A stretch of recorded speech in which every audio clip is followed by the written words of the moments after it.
Chères sœurs et frères du monde francophone, salutations fraternelles à vous tous. Que la paix des dieux soit avec vous. C'est un privilège et un plaisir de pouvoir me communiquer avec vous par ce moyen.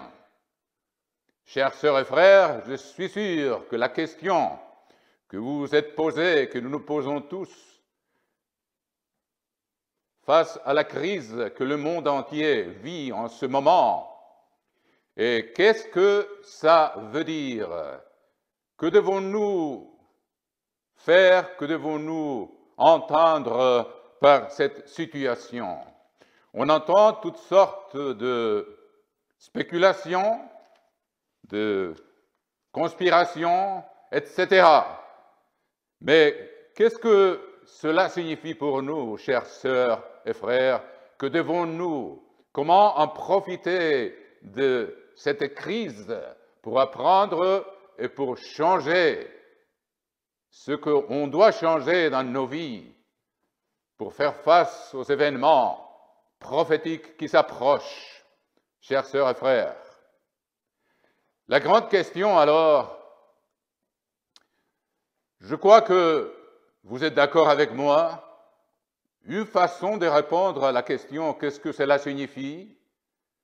Je dirais que c'est un avertissement auquel nous devons faire attention. C'est un signe précurseur. Précurseur de quoi? Quand nous voyons que cette pandémie a atteint tous les pays du monde, nous voyons que c'est un signe précurseur de quelque chose qui s'approche. On ne pourra pas donner des dates, mais certainement les choses que l'Éternel a prédites dans sa parole vont s'accomplir. Je vous prie de vous reporter, chers sœurs et frères, au livre de l'Apocalypse, chapitre 3 et verset 10. Il y a une promesse ici. Et nous allons étudier aujourd'hui comment pouvons-nous recevoir cette promesse dans nos vies et profiter de ces moments que l'on vit maintenant à l'échelle mondiale. Chapitre 3 du livre de l'Apocalypse, au verset 10. Reportez-la, s'il vous plaît, et portez-vous-la, chers sœurs et frères. Parce que tu as gardé la parole de la persévérance en moi, je te garderai aussi à l'heure de la tentation, c'est-à-dire l'épreuve, qui va venir sur le monde entier pour éprouver les habitants de la terre. Maintenant, nous voyons donc quelque chose qui a atteint tous les pays du monde. Et donc, c'est une épreuve, mais c'est un signe précurseur de ce qui est annoncé ici. Nous allons voir, je crois que vous comprenez que ce n'est pas encore l'accomplissement de la galopade des 4 cavaliers de l'Apocalypse, mais c'est certainement un signe précurseur de cette galopade que nous savons qui va venir, peut-être d'ici peu. Donc, il faut en profiter de cette occasion.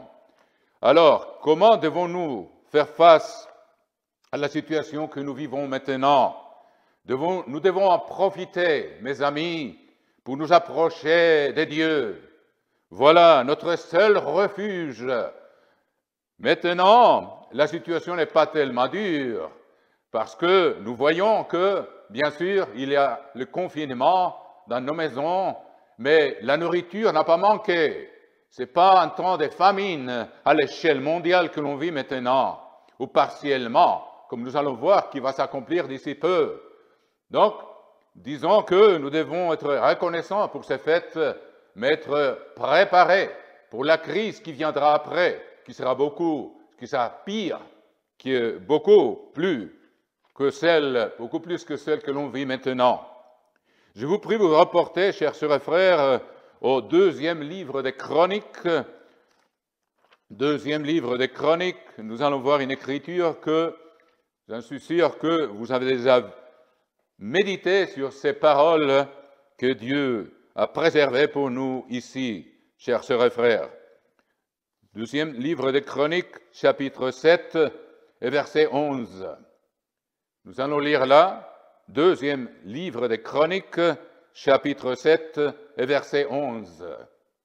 Lorsque Salomon eut achevé la maison de l'Éternel et la maison du roi, et qu'il eut réussi dans tout ce qu'il s'était proposé de faire dans la maison de l'Éternel et dans la maison du roi, l'Éternel apparut à Salomon pendant la nuit et lui dit, « J'exauce ta prière », la prière qu'il a faite, vous connaissez bien, c'est au premier livre des rois, chapitre 8, quand il s'est agenouillé devant Dieu et devant toute l'assemblée d'Israël et qu'il a levé ses mains au ciel pour demander la bénédiction des dieux pour ces temples qui venaient de conclure, dont la construction venait de finir.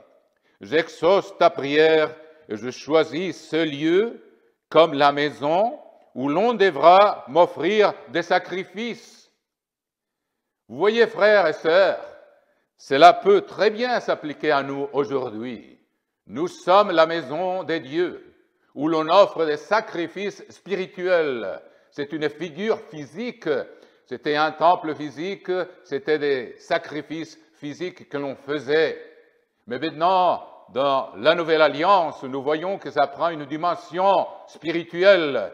Je vous prie de garder cette écriture-là, parce que nous allons y revenir et de vous reporter, s'il vous plaît, chers sœurs et frères, pour voir comment nous pouvons appliquer ces écritures à nous aujourd'hui et faire ce que Dieu veut que nous fassions pour être en paix, puis pour être sous sa protection, chers sœurs et frères.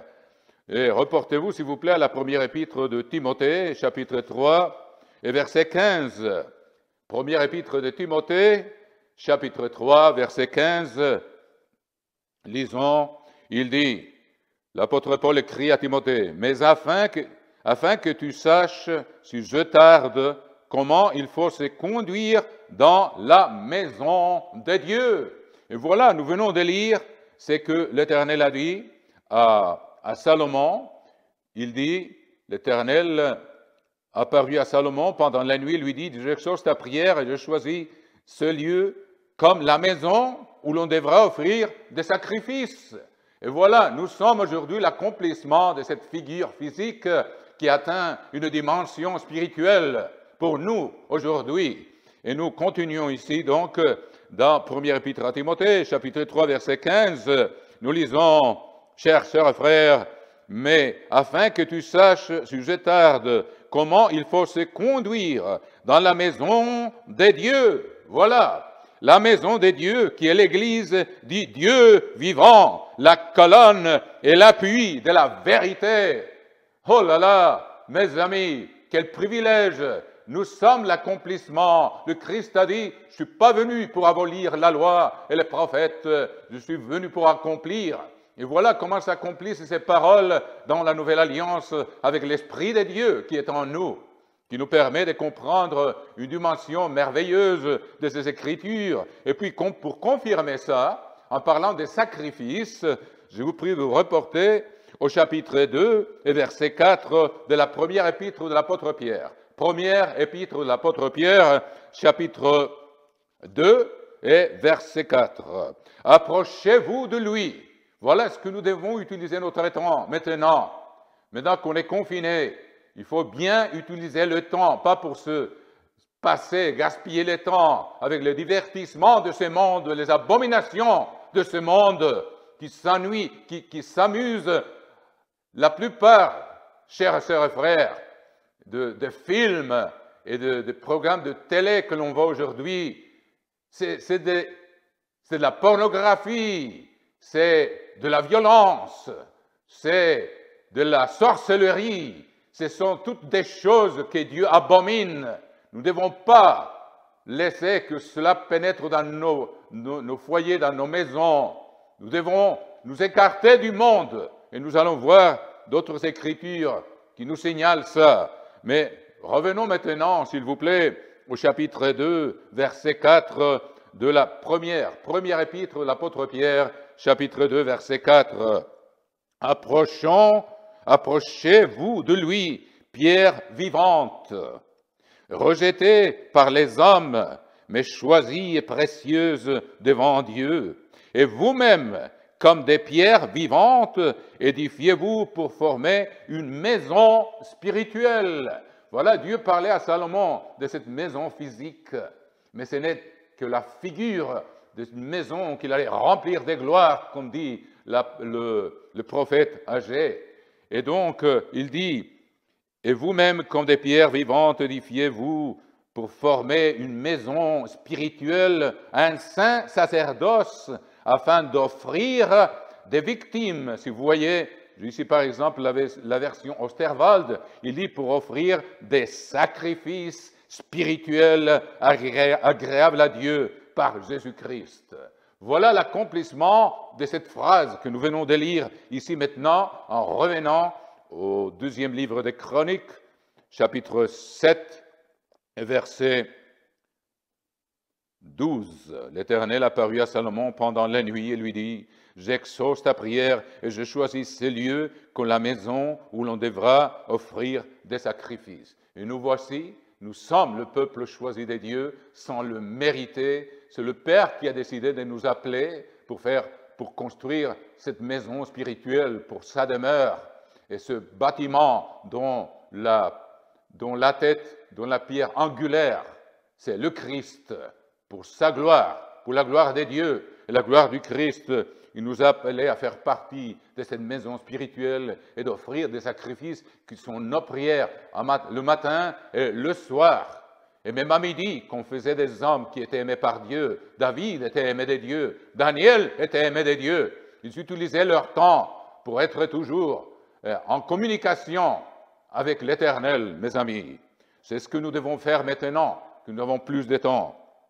Quand je fermerai le ciel, voilà verset 13.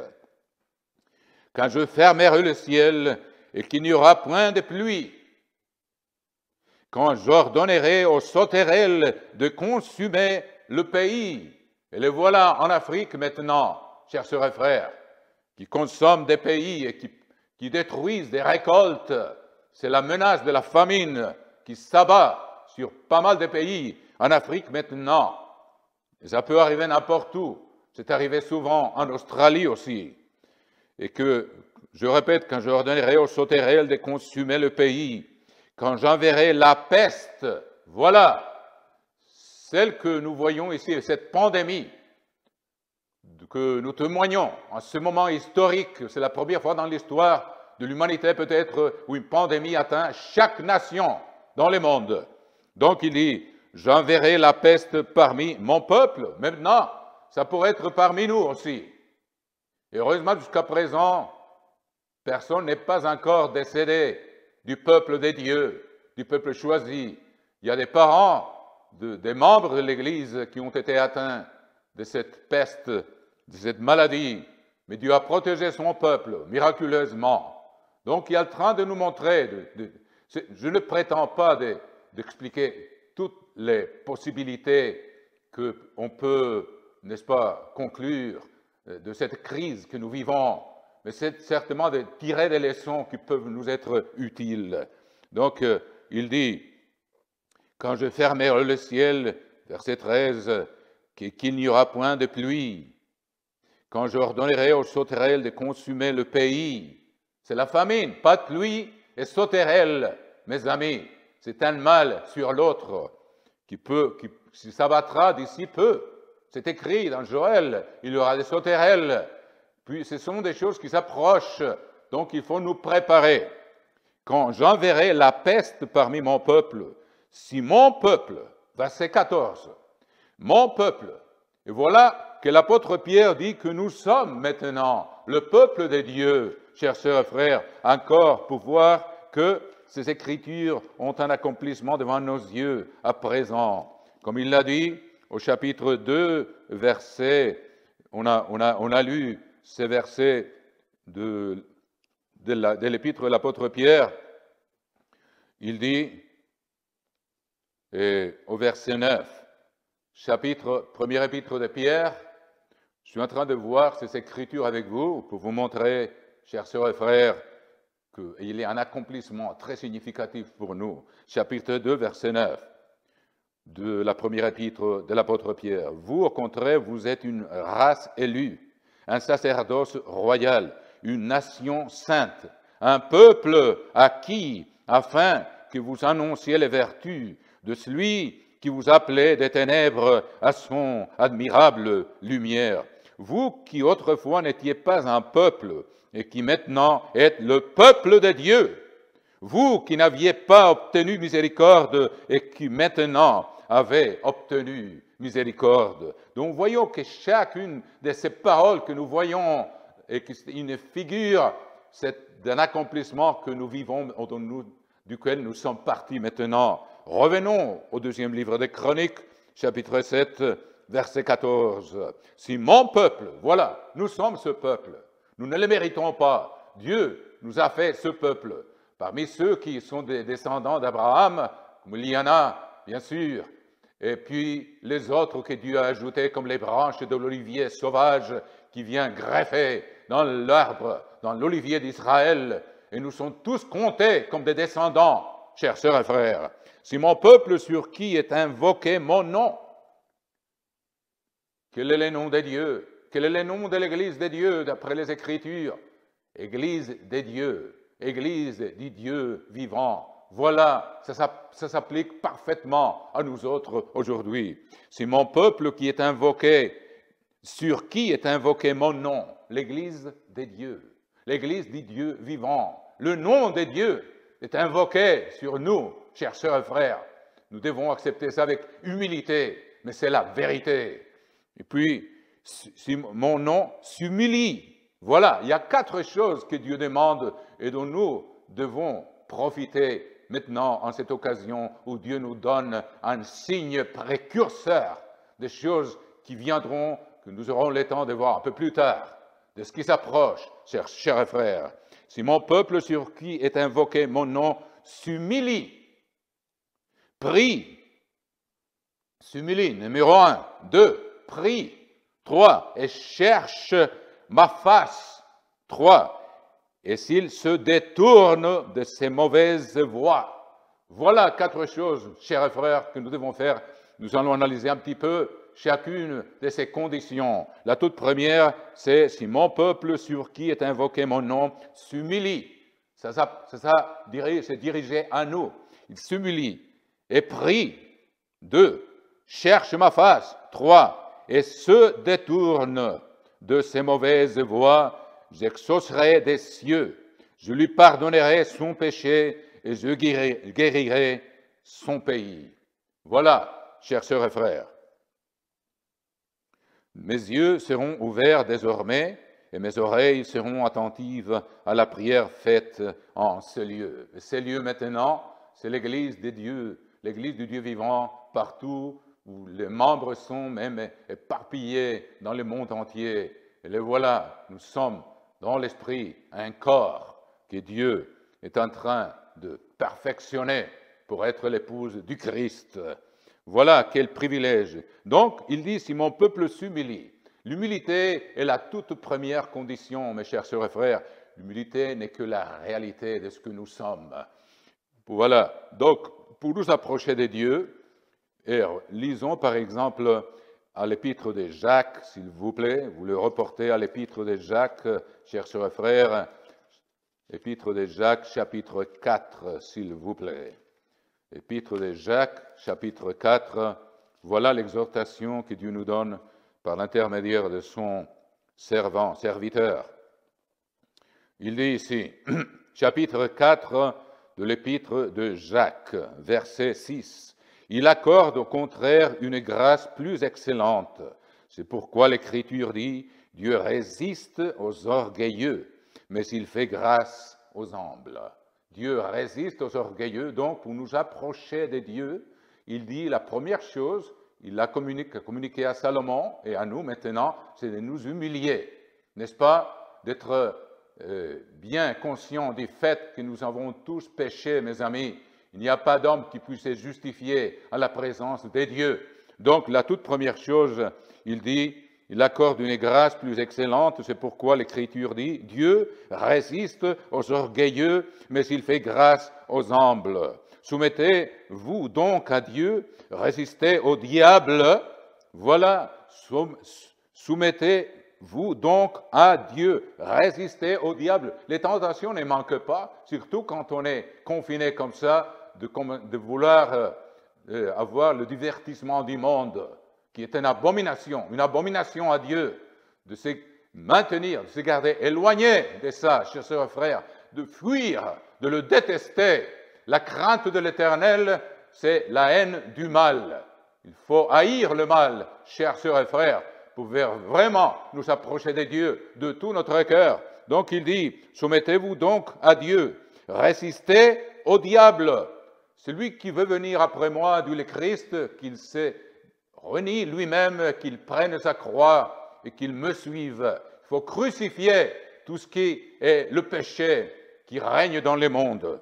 Soumettez-vous donc à Dieu, résistez au diable, et il fuira de vous. Donc, si on résiste, si on ne donne pas lieu au diable, il va fuir. Approchez-vous des dieux, et il s'approchera de vous. Nettoyez vos mains, pécheurs, purifiez vos cœurs, hommes irrésolus.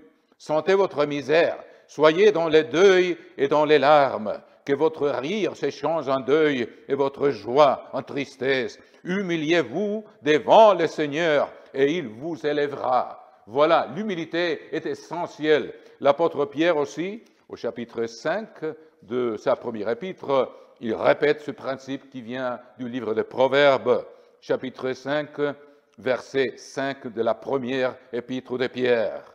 Chapitre 5, verset 5. De même, vous qui êtes jeunes, soyez soumis aux anciens, et tous, dans vos rapports mutuels, revêtez-vous d'humilité, car Dieu résiste aux orgueilleux, mais il fait grâce aux humbles. Donc, le repentir, c'est de reconnaître nos fautes, mais parfois l'orgueil ne nous permet pas de les voir. Il faut donc prier à Dieu qui nous montre, parce que l'apôtre Jean, dans son épître, il nous signale, ce sont des écritures que vous sans doute connaissez très bien, reportons-nous s'il vous plaît à la première épître des Jean, chères sœurs et frères. Première épître des Jean, chapitre 1, verset 6. Voilà un principe à mettre en pratique maintenant qu'on est confiné. Il paraît que le mauvais traitement de mari aux femmes s'est augmenté énormément à cause du confinement où le peuple ont été soumis. Donc la nature humaine vient ressortir avec sa face laide, chers sœurs et frères. Donc il faut nous nier nous-mêmes et nous agenouiller devant Dieu, demander pardon, de changer notre nature agressive, et que Dieu, le Christ, c'est celui qui va se manifester par notre intermédiaire. Si nous disons, chapitre 1, verset 6 de la première épître des Jean, si nous disons que nous sommes en communion avec lui et que nous marchions dans les ténèbres, nous mentons et nous ne pratiquons pas la vérité. Et voilà, qu'est-ce que marcher dans les ténèbres? Qu'est-ce que c'est que marcher dans la ténèbre? Nous allons le voir, il est expliqué dans le chapitre suivant par l'apôtre Jean lui-même. Il dit, verset 9, au chapitre 2, verset 9, celui qui dit qu'il est dans la lumière, chapitre 2, verset 9. Donc, il explique qu'est-ce que marcher dans les ténèbres. Et ça doit s'appliquer très spécialement dans cette période que nous vivons maintenant. Chapitre 2, verset 9, celui qui dit qui est dans la lumière et qui est son frère est encore dans les ténèbres. Celui qui aime son frère demeure dans la lumière et aucune occasion de chute n'est en lui.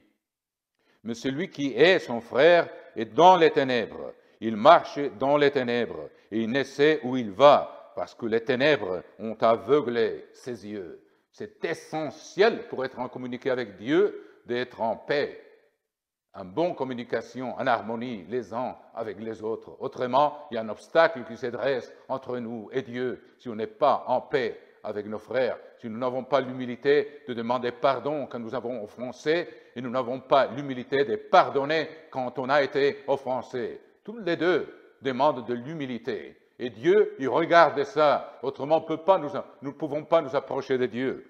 Et puis, l'apôtre Jean, il nous illustre aussi dans le premier chapitre.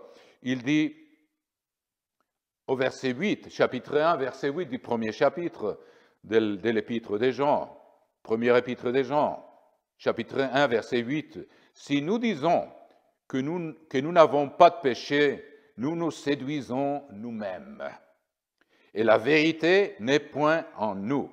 Si nous confessons nos péchés, il est fidèle et juste pour nous les pardonner et pour nous purifier de toute iniquité. Si nous disons que nous n'avons pas péché, nous le faisons menteur, et sa parole n'est point en nous. » Et puis il y a des péchés que nous ignorons, que nous faisons par erreur, et nous sommes toujours coupables de ces péchés-là, chers sœurs et frères. On reçoit des conséquences moindres quand on est en train de briser la loi de Dieu sans s'en rendre compte, mais les conséquences viendront de toute manière, parce que le péché par ignorance n'arrête pas d'être un péché. Nous allons le voir dans la loi de Dieu. C'est pourquoi il est important pour nous humilier devant Dieu d'être conscients de nos erreurs. Puis il dit, verset 10, chapitre 1, verset 10 de la première épître des Jean, « Si nous disons que nous n'avons pas péché, nous le faisons menteur, et sa parole n'est point en nous. Mes petits enfants, je vous écris ces choses afin que vous ne péchiez point. Et si quelqu'un a péché, nous avons un avocat auprès du Père, Jésus-Christ le juste.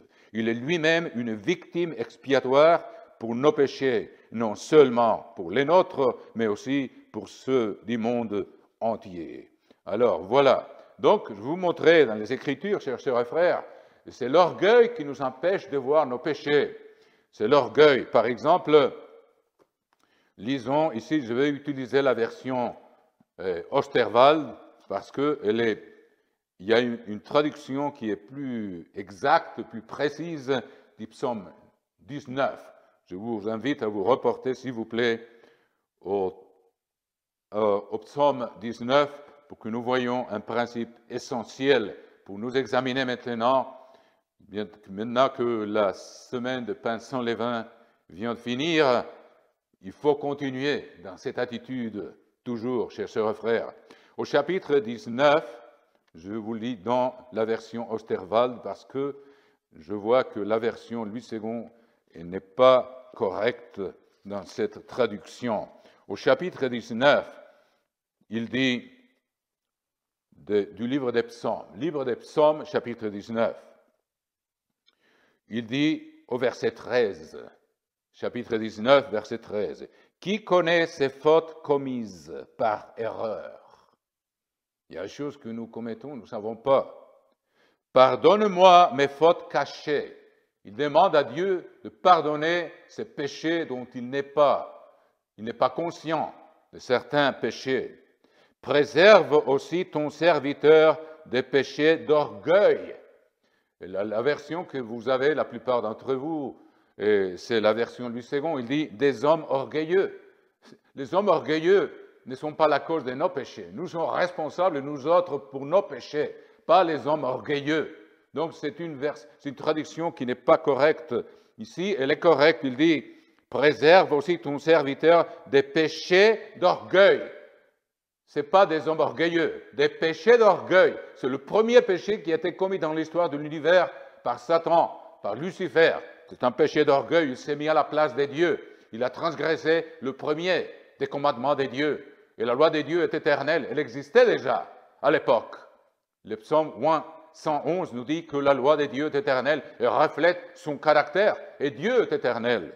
Donc lui, il s'est mis à la place des dieux, il a transgressé le premier commandement, il a essayé de prendre le trône des dieux. Je répète, version Osterwald, qui connaît ses fautes commises? Nous devons demander à Dieu de nous révéler et de nous donner l'humilité pour les reconnaître. C'est pourquoi l'orgueil, c'est pourquoi dans le livre des Proverbes, il dit, il ne faut pas corriger un orgueilleux, parce qu'il va te haïr. Mais il faut corriger un sage, il va t'aimer, parce que l'orgueilleux ne voit pas son péché ou ses péchés. Il croit qu'il est tout innocent, qu'il est parfait.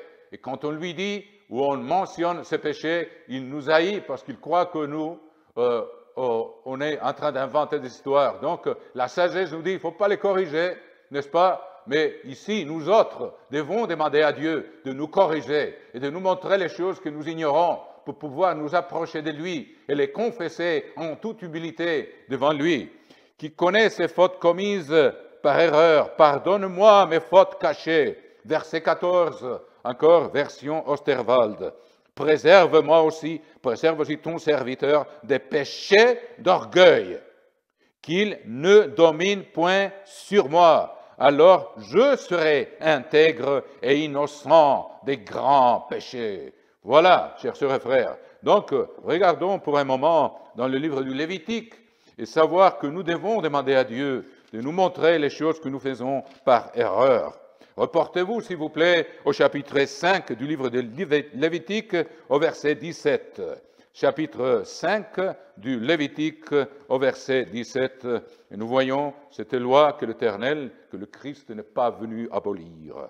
Chapitre 5, verset 17 du livre du Lévitique, c'est ce que nous devons faire maintenant encore, je répète, quand nous vivons cette crise mondiale, pour nous préparer, pour être proches des dieux. Il faut demander de nous épargner, mais d'abord de nous montrer nos propres fautes, que nous les confessions avec humilité. Si quelqu'un nous signale lesquelles sont ces fautes, il faut l'aimer. Si on aime la sagesse, si on aime Dieu, si on craint Dieu, si on veut vraiment avoir le caractère du Christ.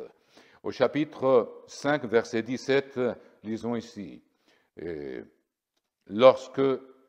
Lévitique 5, 17, lorsque quelqu'un péchera en faisant sans le savoir, voilà, contre l'un des commandements de l'Éternel, des choses qui ne doivent point se faire, il se rendra coupable, il sera chargé de sa faute, une fois qu'il se rend compte, bien sûr. Il présentera au sacrificateur un sacrifice de culpabilité, un bélier sans défaut. Qu'est-ce que ça veut dire dans la Nouvelle Alliance? C'est une dimension spirituelle maintenant. Il présentera au sacrificateur, qui est le suprême sacrificateur, c'est le Christ. Il faut venir devant lui à ses pieds pour confesser sa faute, sa culpabilité. Et puis un bélier sans défaut, le Christ était le bélier, il était l'agneau et il était aussi le sacrificateur. Donc nous voyons maintenant comment ces paroles s'accomplissent aujourd'hui, sont de la lumière pour nous.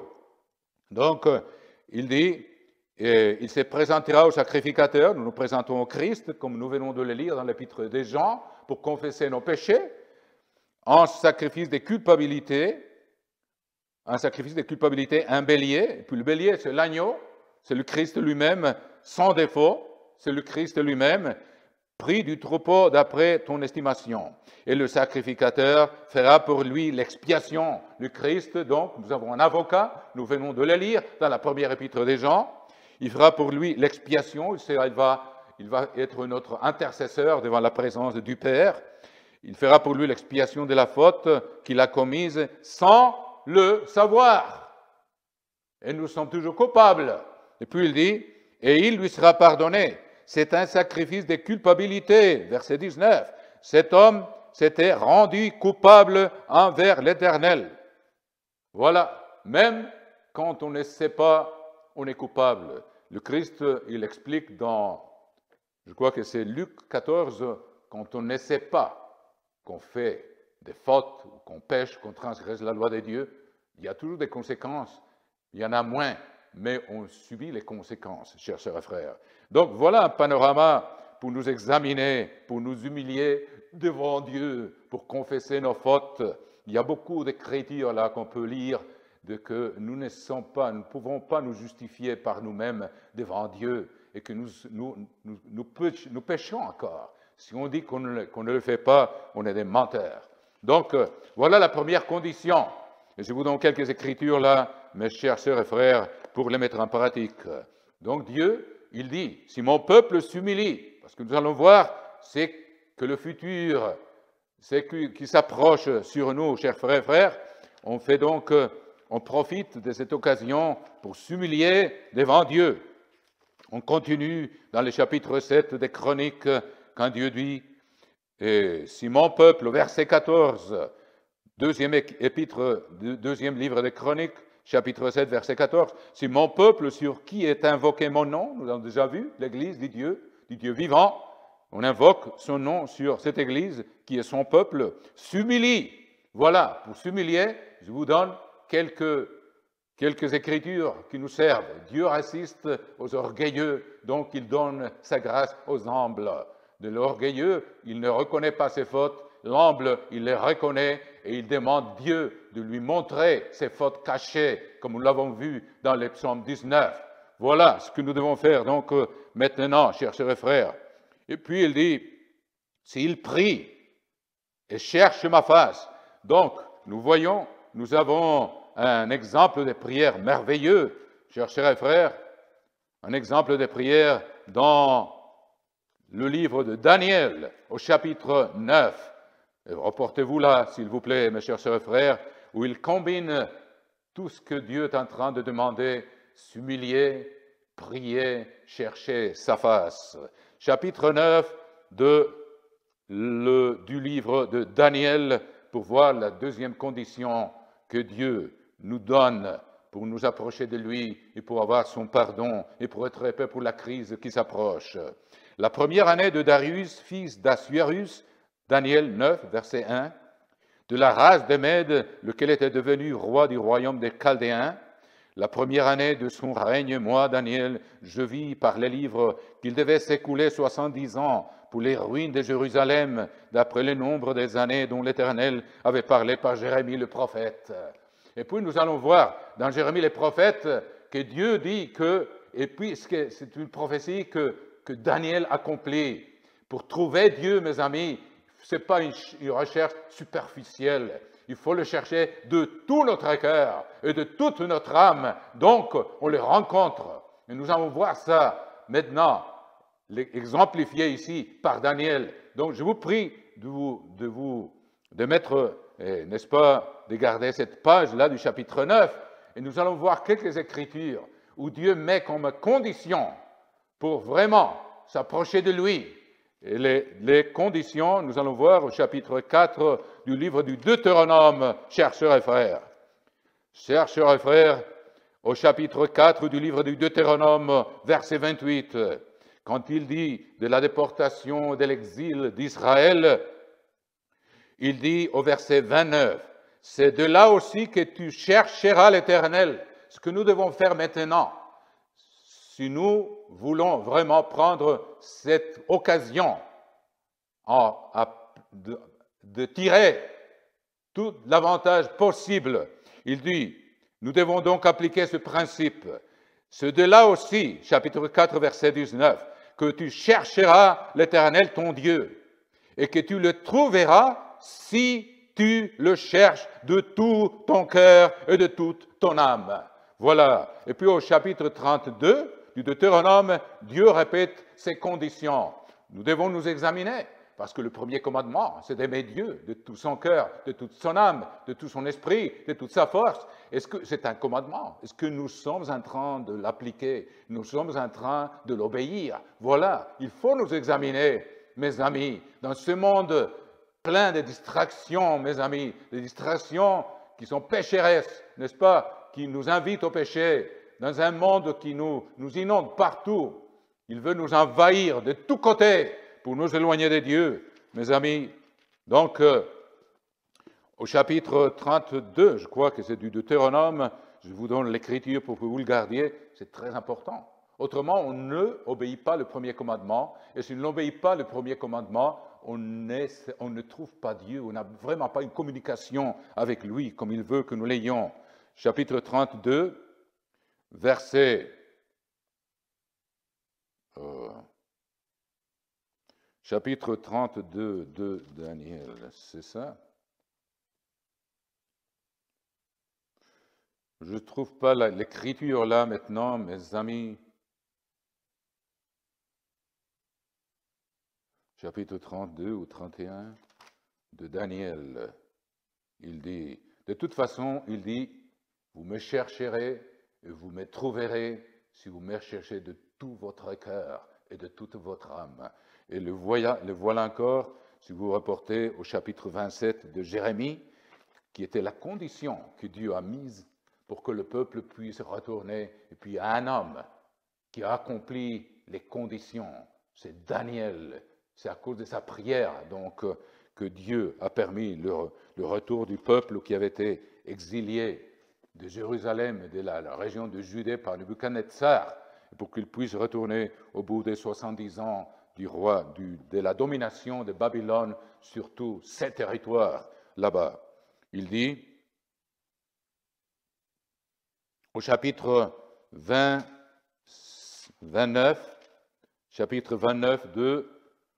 de Jérémie, reportez-vous là-bas s'il vous plaît, ce sont des écritures très importantes. Il dit, au verset 11, chapitre 29 et verset 11. Chapitre 29 et verset 11, voilà les conditions que Dieu a. Verset 11, il dit, Jérémie, chapitre 29 et verset 11, chers sœurs et frères. Reportez-vous là, s'il vous plaît. Il dit, car je connais les projets que j'ai formés sur vous, dit l'Éternel, projets de paix et non de malheur, afin de vous donner un avenir et de l'espérance. Vous m'invoquerez et vous partirez, vous me prierez et je vous exaucerai, vous me chercherez et vous me trouverez si vous me cherchez de tout votre cœur. Et je me laisserai trouver par vous. Voilà, nous avons cette occasion maintenant, il faut en profiter, chers sœurs et frères. Voilà, donc, et puis, au chapitre 25 de Jérémie, Dieu répète la même condition. Chapitre 25 et verset 12 de Jérémie. Chapitre 25, verset 12, nous lisons, « Mais lorsque ces 70 ans seront accomplis, je châtierai les rois de Babylone et cette nation, dit l'Éternel, à cause de leur iniquité. Je punirai le pays des Chaldéens et j'en ferai des ruines éternelles. Je ferai venir sur ce pays toutes les choses que j'ai annoncées sur lui, tout ce qui est écrit dans ce livre, c'est que Jérémie a prophétisé sur toutes les nations. » Et puis il dit, je crois que c'est là où il dit que nous le trouverons si nous le cherchons de tout notre cœur. De toute façon, ça m'échappe cette écriture, mais ça ne fait rien. Elle est là. C'est à vous de la trouver, mes amis. Et puis nous continuons alors avec le livre de Daniel et nous voyons cet exemple merveilleux d'un homme qui s'est humilié devant Dieu, qui a prié, qui a cherché sa face et qui s'est écarté de ses péchés parce qu'il a confessé lui-même qu'il avait été un pécheur aussi. Donc, lisons maintenant cet exemple merveilleux de Daniel, chapitre 9 et verset 3. Verset 3. Chapitre 9, verset 3. « Je tournai ma face vers l'Éternel Dieu afin de recourir à la prière, voilà, et aux supplications, en jeûnant. » Voilà, une façon de s'humilier, c'est jeûner. C'est très important, nous devrions profiter de ce temps que nous avons maintenant en confinement pour jeûner, chers sœurs et frères, d'une façon régulière et fréquente, pour nous garder proches de Dieu. C'est très important, chers sœurs et frères, ça serait tout un sermon que je n'ai pas le temps de vous donner aujourd'hui, mais très important. En supplication, en jeûnant et en prenant le sac et la cendre, donc en s'humiliant. Ça, c'est le symbole de l'humilité. Je priais l'Éternel, mon Dieu, et je lui fis cette confession. Seigneur, Dieu, grand et redoutable, toi qui gardes ton alliance et qui fais miséricorde à ceux qui t'aiment et qui observent tes commandements. Nous avons péché, nous avons commis l'iniquité, nous avons été méchants et rebelles, nous sommes détournés de tes commandements et de tes ordonnances. Nous n'avons pas écouté tes serviteurs, les prophètes, qui ont parlé en ton nom à nos rois, à nos chefs, à nos pères et à tout le peuple du pays. À toi, Seigneur, est la justice, et à nous la confusion des faces en ce jour, aux hommes de Juda, aux habitants de Jérusalem et à tout Israël, à ceux qui sont près et à ceux qui sont loin, dans tous les pays où tu les as chassés à cause des infidélités dont ils se sont rendus coupables envers toi. Seigneur, à nous la confusion des faces, à nous, à nos rois, à nos chefs, à nos pères, parce que nous avons péché contre toi. Auprès du Seigneur notre Dieu, la miséricorde, le pardon, car nous avons été rebelles envers lui. Nous n'avons pas écouté la voix de l'Éternel, notre Dieu, pour suivre ses lois qu'il avait mises devant nous par ses serviteurs, les prophètes. Donc il continue sa confession, et puis voyons comment l'Éternel a répondu. Et je vous prie de relire cette prière en entier, chers sœurs et frères, dans vos maisons, là, chez vous. C'est très important. Donc, verset 17. Et maintenant donc, ô notre Dieu, écoute la prière et les supplications de ton serviteur, et pour l'amour du Seigneur, fais briller ta face sur ton sanctuaire. Voilà, il y avait une condition de chercher la face de Dieu. Je vais vous expliquer tout à l'heure ce que cela veut dire et comment nous pouvons l'appliquer, chers frères et frères. Seigneur, je répète, verset 17 du chapitre 9 de Daniel. Maintenant donc, ô notre Dieu, écoute la prière et les supplications de ton serviteur, et pour l'amour du Seigneur, fais briller ta face sur ton sanctuaire dévasté. Mon Dieu, prête l'oreille et écoute, ouvre les yeux et regarde nos ruines. Regarde la ville sur laquelle ton nom est invoqué, car ce n'est pas à cause de notre justice que nous te présentons nos supplications, c'est à cause de tes grandes compassions. Seigneur, écoute. Seigneur, pardonne. Seigneur, sois attentif. Agis et ne tardez pas par amour de toi. Ô mon Dieu, car ton nom est invoqué sur ta ville et sur ton peuple. Ça s'applique donc à nous aussi. Je parlais encore, je priais, je confessais mon péché et le péché de mon peuple d'Israël, et je présentais mes supplications à l'Éternel, mon Dieu, en faveur de la sainte montagne de mon Dieu. Je parlais encore dans ma prière quand l'homme Gabriel, que j'avais vu précédemment dans une vision, s'approcha de moi d'un vol rapide au moment de l'offrande du soir. Daniel n'était pas un sacrificateur, mais en esprit, il avait l'esprit de Dieu. Il faisait des sacrifices spirituels devant Dieu par l'intermédiaire de Jésus-Christ, l'agneau de Dieu. Donc nous devons faire la même chose, de prier le matin, de prier le soir, d'accomplir cette loi merveilleuse que le Christ n'est pas venu abolir, mais lui donner une dimension spirituelle. Et nous voyons déjà que Daniel, lui, il pratiquait ça, mes chers sœurs et frères. Il m'instruisit et s'entretint avec moi. Il me dit, Daniel, je suis venu maintenant pour ouvrir ton intelligence. Lorsque tu as commencé à prier, la parole est sortie. Et je viens pour t'annoncer, car tu es bien-aimé. Tu es un bien-aimé. Sois attentif à la parole et comprends la vision. Donc, il lui a révélé, pas seulement la fin des 70 ans de ruines de Jérusalem, mais aussi une prophétie des 70 semaines, qui est la prophétie pour l'avènement du Messie, le premier avènement et son second avènement. Je ne veux pas me lancer sur cela maintenant, mais je vous présente ça comme un exemple de prière merveilleuse, sincère, du cœur, du profond de l'être, et que Dieu a écouté cette prière de Daniel, parce qu'il a prié de tout son cœur, de toute son âme. Il a eu communication avec Dieu, et nous devons faire la même chose, le chercher de tout notre cœur et de toute notre âme, pour qu'il se laisse trouver par nous, chers sœurs et frères. Il demande l'accomplissement du premier et du plus grand de tous les commandements. Tu aimeras ton Dieu de tout ton cœur, de toute ton âme, de tout ton esprit et de toute ta force. Donc il faut obéir, mais il faut avoir cette passion pour Dieu, pour le chercher.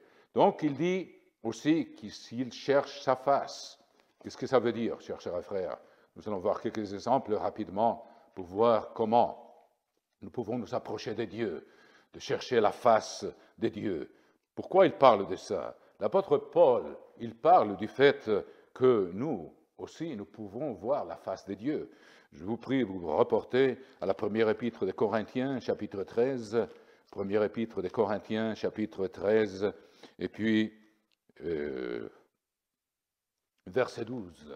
Première épître des Corinthiens, chapitre 13, et verset 12, chers sœurs et frères. Et nous voyons qu'il y a un profond principe ici que nous devons utiliser maintenant pour nous préparer pour l'avenir. Chapitre 13, verset 12 de la première épître aux Corinthiens, nous lisons « Aujourd'hui, nous voyons au moyen d'un miroir. » Voilà, il dit « Nous voyons dans l'esprit, mes amis. Nous avons l'esprit des dieux. Nous pouvons nous présenter devant sa présence par le chemin que le Christ nous a ouvert. Aujourd'hui, nous voyons au moyen d'un miroir, d'une manière obscure. Mais alors, nous verrons face à face. Aujourd'hui, je connais en partie, mais alors je connaîtrai comme j'ai été connu. » Donc, il parle de voir Dieu comme dans un miroir, mais de voir qu'on est dans sa présence. Quand on prie de tout son cœur et de toute son âme, on se communique, on se connecte avec Dieu.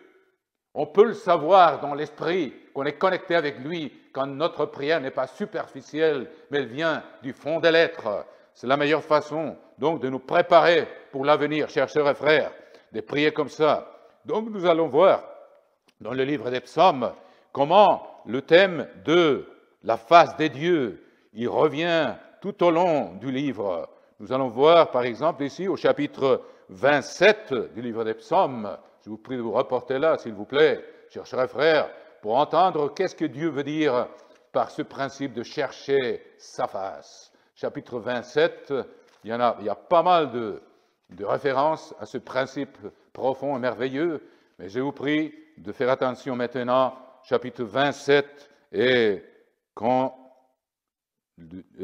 David, il fait référence à ce principe, chapitre 27 du livre des psaumes, verset 8. « Mon cœur dit de ta part, cherche ma face. Je cherche ta face, ô Éternel. Ne me cache point ta face. Ne repousse pas avec colère ton serviteur. » Pourquoi chercher la face de Dieu? Donc, je vous dis, c'est quand on voit, mais comme un miroir, on sent qu'on est connecté avec lui et nos prières est exaucée parce qu'on le cherche de tout notre cœur, de toute notre âme. Nous voyons ce principe de la face de Dieu aussi. Nous allons voir quelques exemples pour que vous voyez que donc c'est quelque chose de très important aux yeux de Dieu qu'il a inspiré ces versets. Chapitre 44, voulez-vous reporter là-bas, du livre des psaumes aussi. Chapitre 44 et verset 24 du livre des psaumes. Nous voyons ce principe revenir.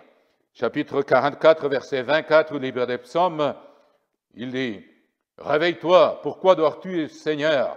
Réveille-toi, ne nous repousse pas jamais. Pourquoi caches-tu ta face? Pourquoi oublies-tu notre misère et notre oppression? » Donc, quand on perd contact avec Dieu, parfois, on sent qu'il cache sa face, et puis il y a une supplication d'avoir ces sens, de le voir même comme dans un miroir, pas complètement, obscurement, si vous voulez, mais qu'on comprend qu'on est en communication avec Dieu. Nous devons pratiquer ça maintenant. Voyons par exemple le psaume 69, s'il vous plaît, chers sœurs et frères, au verset 17, psaume 69, verset 17. Nous voyons le principe se répéter une fois après l'autre. Nous allons voir exactement pourquoi. Chapitre 69 des psaumes, verset 17.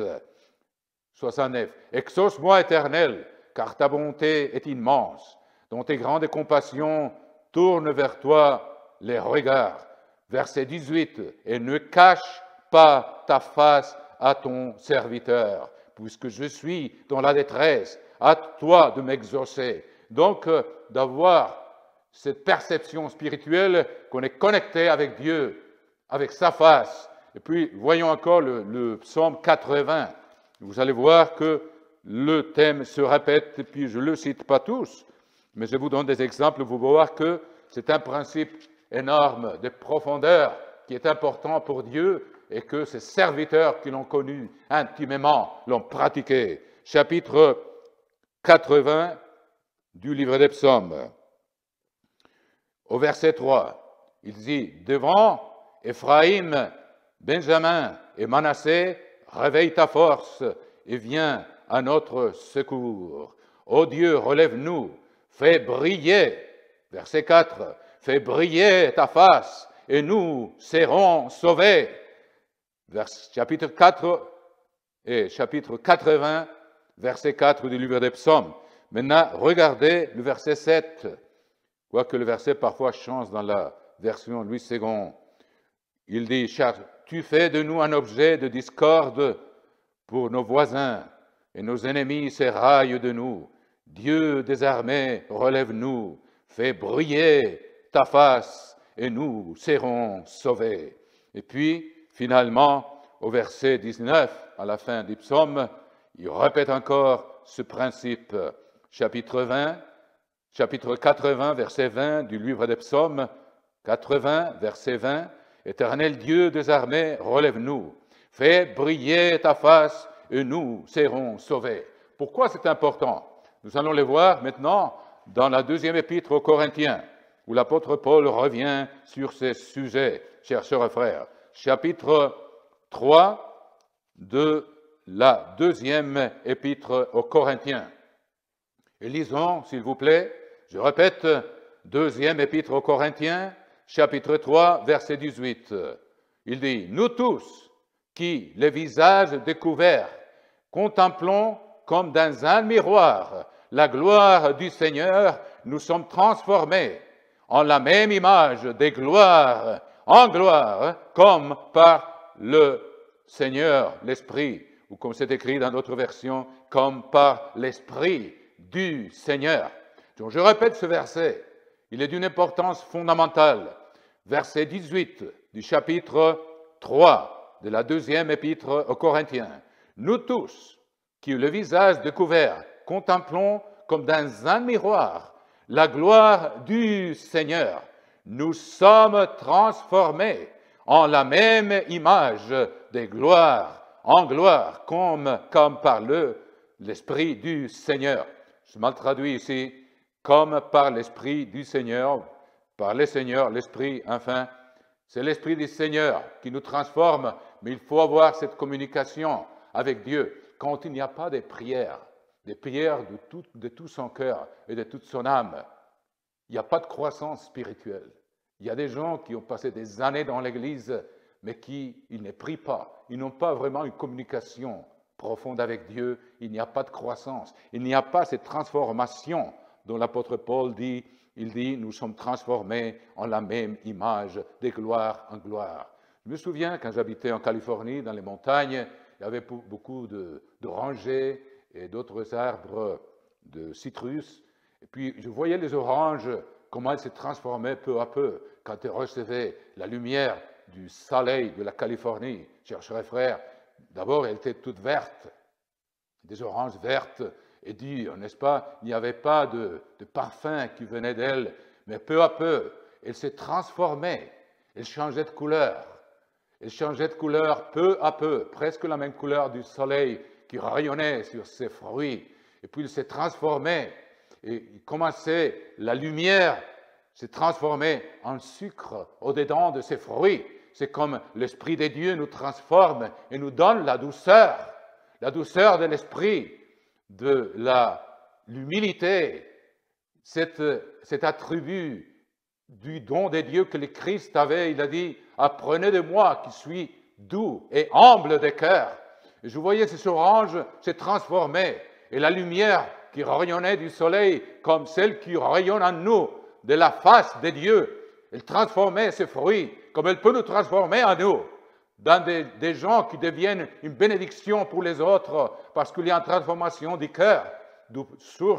Les sources d'eau coulent comme l'esprit à grand flot et c'est une bénédiction pour les autres. Donc vous voyez, ces oranges se transformaient, il y avait du goût, il y avait le jus savoureux qui était accumulé là quand la lumière du soleil par la photosynthèse s'est transformée et transformait le fruit.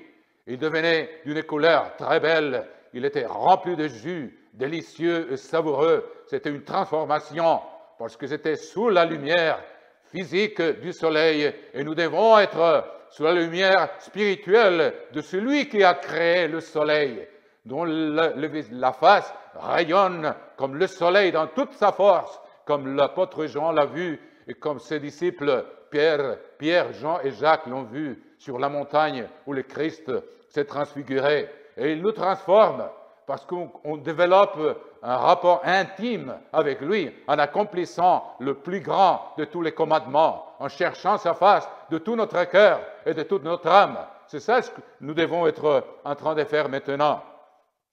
Donc nous, on peut arriver à la présence de Dieu, comme le dit l'apôtre Paul dans la deuxième épître, dans l'épître aux Hébreux. Je vous prie de vous rapporter là-bas, épître aux Hébreux. Et chapitre 10 de l'épître aux Hébreux, l'apôtre Paul donc nous exhorte à profiter de ce privilège énorme que nous avons de pouvoir nous approcher de Dieu, de chercher sa face pour qu'il nous écoute. Voilà, chapitre 10 et verset 19 du livre des Hébreux, l'épître aux Hébreux.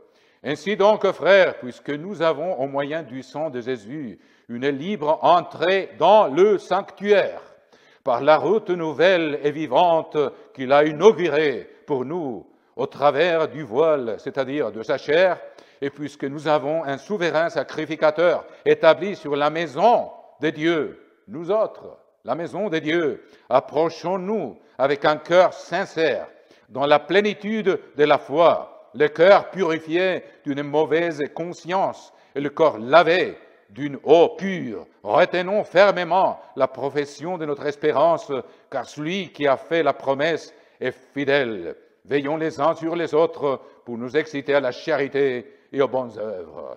Voilà, chers amis, donc nous avons accès à la présence de Dieu, mais il faut le chercher, comme il nous le dit, de tout notre cœur et de toute notre âme.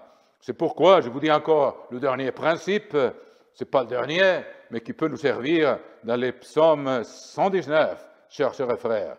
J'avais préparé beaucoup de matériel, je n'aurai pas tout le temps de vous le donner aujourd'hui, mais j'espère avoir une autre occasion pour pouvoir vous communiquer encore des aspects prophétiques fondamentaux que nous devons avoir dans l'esprit, chers sœurs et frères. Je parlais du psaume 119, et voyant comment le roi David, qui est peut-être l'auteur, quoique il n'y a pas le nom de l'auteur dans le psaume, mais nous, on croit bien que c'est le roi David qui l'a écrit, chapitre, puis l'été d'après, le cœur des dieux, chapitre 119 et verset 38. Ce que nous devons faire donc en profitant de cette occasion que nous vivons maintenant, chers sœurs et frères. Chapitre 38, psaume 119, voyons. C'est le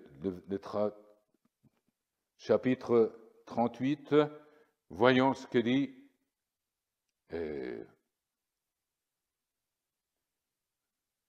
Il change le verset ici dans cette version.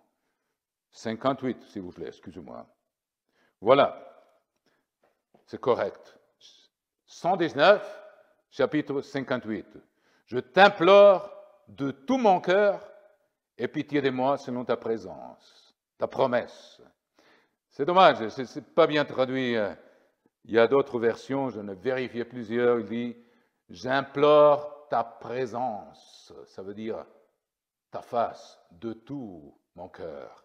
Que cela reste dans nos esprits, chers sœurs et frères.